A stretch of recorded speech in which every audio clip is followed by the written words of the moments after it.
प्यारे बच्चों नमस्कार। तीन घातीय बहुपदों का गुणनखंड कैसे करते हैं मैं आज आपको बताने वाला हूं। बहुत ही बेहतरीन तरीका मैं आपको बताने वाला हूं, ध्यान से देखिएगा और इसे समझिएगा कि कैसे किया गया है। ठीक है, चलिए शुरू करते हैं। सबसे पहले हम क्या करते हैं, इस अचर पद का फैक्टर करते हैं। इस अचर पद का हम फैक्टर करेंगे, 12 का फैक्टर करेंगे तो कौन कौन सी संख्या हैं जो 12 को डिवाइड करती हैं। 1 है, 2 है, 3 है, 4 है, 6 है एंड 12 है। तो हम इन सभी फैक्टर्स को बारी बारी से इस बहुपद में रख करके देखेंगे किसको रखने पर जीरो आ रहा है। तो एक रखेंगे तो नहीं आएगा, दो रख करके देख लेते हैं। अगर दो रखने पर जीरो आ गया तो हम उसको इसका एक शून्यक मान लेंगे। ठीक है, अब देखिए कैसे हम इसमें x बराबर 2 रखते हैं। तो लिखेंगे बहुपद में x बराबर 2 रखने पर, x बराबर 2 रखेंगे तो क्या हो जाएगा, 2 का क्यूब प्लस 3 इंटू 2 का स्क्वायर माइनस 4 इंटू 2 माइनस 12। ठीक, 2 का क्यूब 8 हो जाएगा बच्चों, 3 इंटू 2 का स्क्वायर 4 होगा, माइनस 4 दूनी के 8 माइनस 12। 8 plus 4 3 12 minus 8 minus 12। आप देख रहे हैं कि आप 12 8 20 हो जाएगा और माइनस 8 माइनस 12 माइनस 20 हो जाएगा। 20 में से 20 गया 0, तो कुल मिलाकर के क्या आ गया, 0 आ गया। इसका मतलब क्या है, x बराबर 2 रखने पर 0 आ रहा है। इसका मतलब x माइनस 2 इसका एक गुणनखंड है। ठीक है, क्योंकि शेषफल प्रमेय आप लोग पढ़े होंगे। जिस बहुपद का इसमें भाग देने पर 0 आता है उस बहुपद के चर राशि, उस बहुपद की चर राशि का मान इसका एक शून्यक होता है। तो यहाँ पे x बराबर 2 रखने पर 0 आ रहा है, इसका मतलब 2 इधर जाएगा तो x माइनस 2 होगा। अतः x माइनस 2 इस बहुपद का क्या हो जाएगा, एक गुणनखंड हो जाएगा। लिखेंगे अतः x माइनस 2 बहुपद का एक गुणनखंड है। क्या है, गुणनखंड है। अब आपको देखिए क्या करना है। बेसिकली यहाँ पे लोग क्या करते हैं, दूसरे तरीके से सॉल्व करते हैं, लेकिन मैं आपको बहुत बेहतरीन तरीका बताने वाला हूँ। लोग यहाँ पे आपको बताया गया होगा कि इसमें x माइनस 2 का इसमें भाग दीजिए, जो आएगा फिर उसका गुणनखंड करिए, ये ना। लेकिन यहाँ पे मैं आपको कुछ दूसरा ही तरीका बताने वाला हूँ। देखिए सबसे पहले क्या करेंगे, आप x माइनस 2 इसका एक गुणनखंड है तो इसको यहाँ पे इक्वल के चिन्ह के आगे लिख लेंगे। अब आपको क्या करना है, इस x का x क्यूब में भाग देना है। तो कितने बार जाएगा, x स्क्वायर बार, तो यहाँ पे आपको x स्क्वायर लिखना है। अब इस x स्क्वायर का 2 में मल्टीप्लाई करना है माइनस 2 में, तो 2x स्क्वायर आएगा। इस चिन्ह का ध्यान देंगे, माइनस 2 में मल्टीप्लाई करेंगे x स्क्वायर का तो माइनस 2x स्क्वायर आएगा।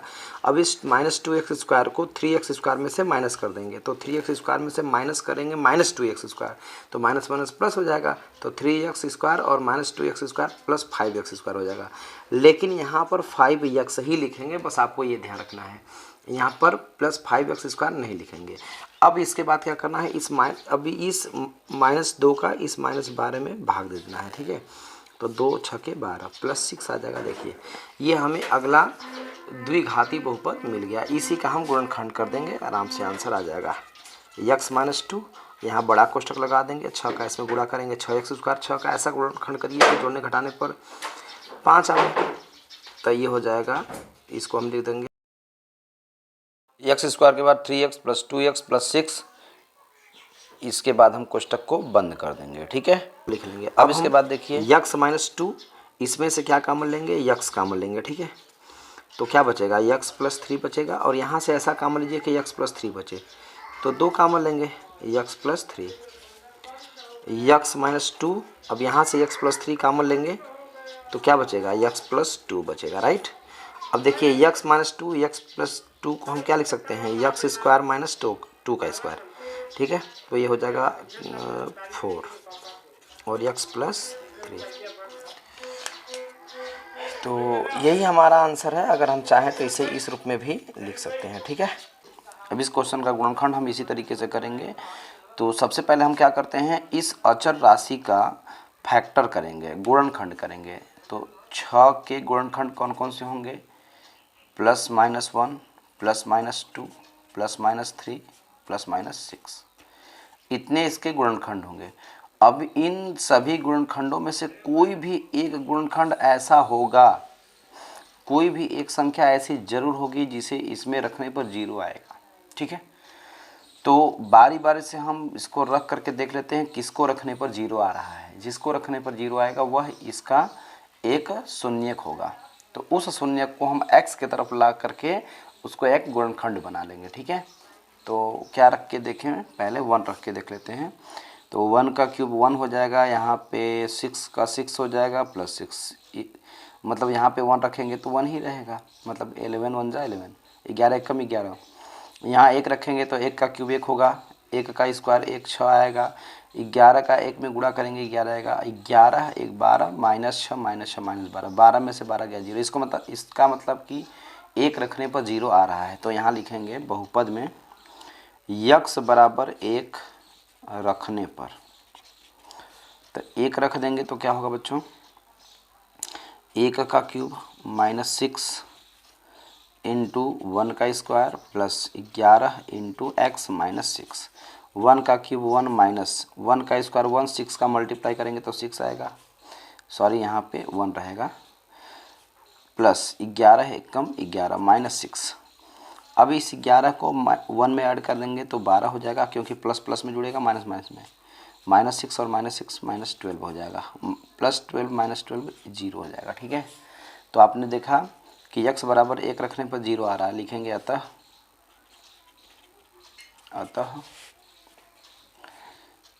x -1 बहुपद का एक गुणनखंड है। क्या है, एक गुणनखंड है। अब इसके बाद हम फिर क्या करेंगे, इस पूरे 3 घात वाले बहुपद को लिख लेंगे, x³ -6x² प्लस 11x -6 बराबर, जो हमारा पहला गुणनखंड है उसको लिखने के बाद हम क्या करेंगे, इस x का x³ में भाग देते हैं तो x² बाहर जाएगा, तो यहाँ पे x² लिख लेंगे। अब आपको क्या करना है, इस x² का क्या करना है, -1 में मल्टीप्लाई करना है। तो x² का -1 में मल्टीप्लाई करेंगे तो क्या आएगा, -x²। अब इस -x² को -6x² में से माइनस कर देंगे।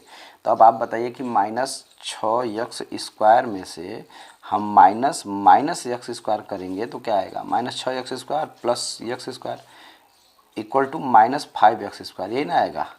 अब आपको क्या करना है, यहाँ पे -5x² न लिख करके 5x लिख देना है। ठीक है, और लास्ट स्टेप में क्या करना है, -1 का -1 में -6 में भाग देना है, तो +6 आ जाएगा। बस ये देखिए, अगला हमको द्विघाती पद मिल गया।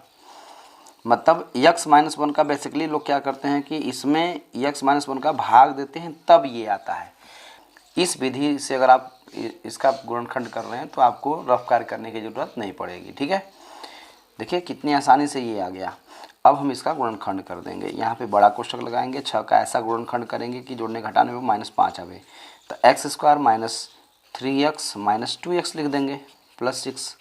इस बात का ध्यान देते हैं कि बाह्य पदों का गुणनफल मध्य पदों के गुणनफल के बराबर होना चाहिए। तो 6 का x² में गुणा करेंगे तो 6x² -3x का -2x में गुणा करेंगे तो +6x²। इसका मतलब आपने सही सही इसको तोड़ लिया है। ठीक है, अब इन दोनों में से x हम कॉमन ले लेंगे,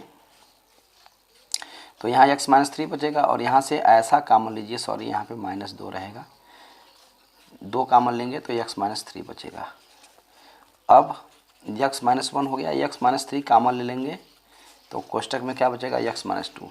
अब इसको थोड़ा सा हम सजा करके लिख लेते हैं, x -1 को पहले, इसके बाद x -2, इसके बाद x -3 will be the answer of this question. ये इसका आंसर होगा। तो देखा आपने कितना ही इजी तरीका था 3 घाती बहुपदों का गुणनखंड करने का। ठीक है, तो इस प्रकार बच्चों हम लोग 3 घाती बहुपद का, किसी भी 3 घाती बहुपद का हम लोग इस तरीके से गुणनखंड कर सकते हैं। एक आध 2 क्वेश्चन ऐसे होते हैं जो इस नियम से नहीं लग पाते हैं, तो कोई अगर ऐसा क्वेश्चन होगा जो आपसे नहीं लग रहा हो तो कमेंट में मैसेज करिएगा, मैं उसको सॉल्व करके भेज दूंगा। ठीक है, थैंक यू।